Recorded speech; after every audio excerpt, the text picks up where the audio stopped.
Hello everyone and welcome to the table. So today I picked up this brand new knife. This one came to us from Lowe's, and so this is a Kobalt branded knife. They call this one the Speed Release pocket knife, and so has that Speed Release branding on there. And so what it appears to me, again, this is a fairly big size knife, but we have a what looks like a button lock, but we also have a liner lock mechanism in here. So I'm kind of curious to see how this one operates. If you look at the blade closely as well, you will see that there is a nail nick on there. So there are no thumb studs, no flippers.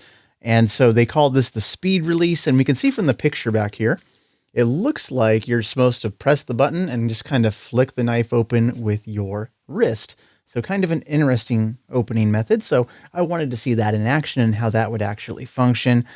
But we can see the specs right up here. Press and flip mechanism for easy one-hand opening. Stainless steel drop point blade. So we know it's stainless steel, but what kind of blade steel? It's going to be inexpensive. A liner lock that secures blade, which again, interesting. There is a liner lock in here, but we also have a button to operate it as well. So like a button actuated liner lock, it appears. And a glass-filled nylon handle. So this knife is very lightweight. So these GFN, these plastic handles, very lightweight in hand. So you notice that just holding the package, it does feel very lightweight. And so I noticed, of course, a deep carry pocket clip as well, a nice wire clip on here. So I wanted to get my hands on this, and honestly, for the price, probably not going to go wrong. This knife cost about $15. So that seems to be that really special price point we get at Lowe's, where we get some interesting looking pocket knives that you could pick up for, a day of hard use. So I will note straight in the package, before I even removed it from the package, we have an interesting amount of play in the package here. That blade is swinging back and forth, and I'm noticing right here on the plastic, you'll see some scuffing there. It looks like the actual edge of the blade is hitting inside the plastic. So I'm wondering if that's dulling the edge in that one portion. So we'll see once we get it out if we're getting a partially dulled blade. Because again, in shipping, this thing is going to move around like that. And so are we dulling the edge before we even open it? Because of course, packaging 101 here, ideally that wouldn't be the case. So let's go ahead and open this up and take a closer look at the Speed Release pocket knife. So we're going to open it up today with another Kobalt knife. This one right here is another Kobalt branded blade. Picked this one up recently as well. So let's go ahead and open it up.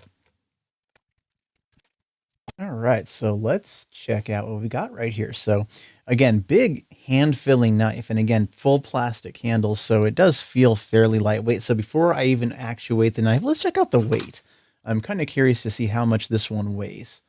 So let's put it on the scale, and we are coming in 4 ounces. 4 ounces even for what appears to be a pretty large-sized knife. So I'm also curious about the dimensions here because they weren't listed on the package. So let's just go ahead and hold it up to the ruler. You can check out our blade length right here is coming in pretty much right at 3.5 inches long. And our overall length about 8.5 inches. So 4 ounces, 8.5 inches long, 3.5 inches of full blade there. So I am definitely interested in to see how this one works now too as well. Because of course we have this button right here. Let's go ahead and press that down, see what happens. I'm not getting anything, so it doesn't seem to be moving. So let's try the liner lock. That works. Interesting. Okay. Interesting. So it's almost like, it operates almost like an auto in that this mode right here, we cannot open the blade one-handed unless, I'm guessing when we press that down, that releases it. There we go. The blade is released and open. So this button right here cannot be used to unlock the liner lock.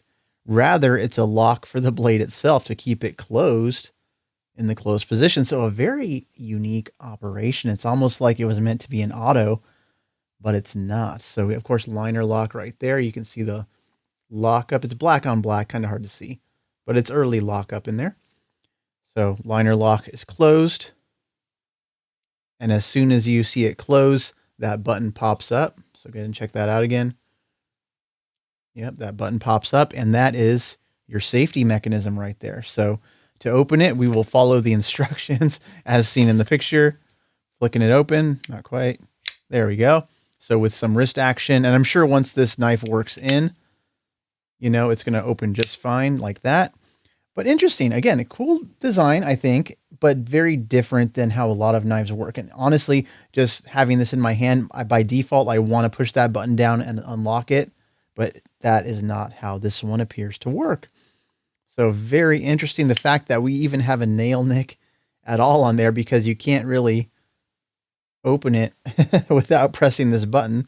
So, I mean, I guess you could still use it to grab, but it does make sense why they would not put a thumb stud, not put a flipper, because you wouldn't be able to do it because your thumb has to be here to open the blade and unlock it. So this is where your thumb belongs when you are opening this knife. And again, my muscle memory is telling me to close it, to like press this button and close it, but you got to work the liner lock. What an interesting design there. So that one's almost worth taking apart just to check it out, how it works. So again, totally locked. Unlock it, open it, closing it like a standard liner lock. Interesting. You can check out the centering right there. But what a wild type of action. Taking a look in the pivot area. I know, again, it's really dark. Let me turn on some extra lights for us here. There we go. Taking a look at the extra lighting in there. Yeah, we have some nylon washers in there. So those will break in nice and smoothly. So eventually you'll be able to flick it open and drop it shut. Okay, cool. That works. That's good. In terms of blade play, actually, this is really solid lockup. So there's no play in that blade whatsoever. And actually, there is some interesting play in the liner lock, because depending on how hard I'm flicking it, it seems to be going over quite far in terms of lockup. So that's pretty indicative of a, less expensive knife, obviously, because if we slow roll open it, go ahead and see where it locks up. So it locks up a little bit earlier, slowly opening it, and it's still nice and tight. But when you really flick it out, that liner lock travels further over on the tang. So might get some early wear on this knife, but for the price point, again, very small nitpicks, because I think it looks good otherwise. We're not getting a blue knife. We're getting a nice blacked out color, Kobalt logo right there. And of course, that deep carry wire clip. And of course, you'll notice, if you haven't noticed already, it's one position only. So this is going to be tip down carry. There is a little bit of side to side movement in there. Maybe we can tighten that out. I'm not sure. Okay, let me see if I have the right bit on hand to do that. So this is a T8. It's a T8. So, and it's kind of tight already. And I don't want to tighten it so much that the action can't be opened. And we're still, yeah, you're just going to have some play in that pocket clip. So if that bothers you, skip this one. But it will carry, sufficiently deep for being tipped down. And it's very safe in pocket, because, again, there's no way this blade can really open unless you're depressing that button, which I suppose it could happen, pressed against your pants. We have a Kobalt logo. It's all blacked out, black paint. So that's going to show some wear and tear, and very subtle serrations, you can see. So those are actually going to be a lot easier to sharpen, simply because they are very subtle. They're not super pronounced. So you can definitely sharpen those, probably just on a regular stone, I would guess. And you can see the chisel grind on the serrations. Rest of the blade looks good. And of course, I thought that the edge was smacking against the packaging. I'm not seeing any damage. Let me see if I feel anything. I don't feel any damage. Let's see if it cuts through some paper. So just straight out of the box, we'll go straight to that. Okay, good. So my fears were unfounded. It's sliding right through the paper. There's no catching on anything, so that's fine. So the steel is indeed sharper than the plastic. So that didn't impact it negatively at all.